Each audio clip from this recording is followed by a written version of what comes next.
نبی کریم صلی اللہ علیہ وسلم نے فرمایا، بے شک تو جو کچھ خرچ کرے اور اس سے تیری نیت اللہ کی رضا حاصل کرنی ہو تو تجھ کو اس کا ثواب ملے گا، یہاں تک کہ اس پر بھی جو تو اپنی بیوی کے منہ میں ڈالے۔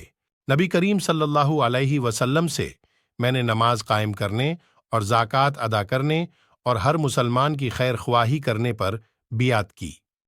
جس دن مغیرہ بن شعبہ حاکم کوفہ کا انتقال ہوا تو وہ خطبہ کے لیے کھڑے ہوئے اور اللہ کی تعریف اور خوبی بیان کی اور کہا، تم کو اکیلے اللہ کا ڈر رکھنا چاہیے، اس کا کوئی شریک نہیں، اور تحمل اور اطمینان سے رہنا چاہیے اس وقت تک کہ کوئی دوسرا حاکم تمہارے اوپر آئے، اور وہ ابھی آنے والا ہے۔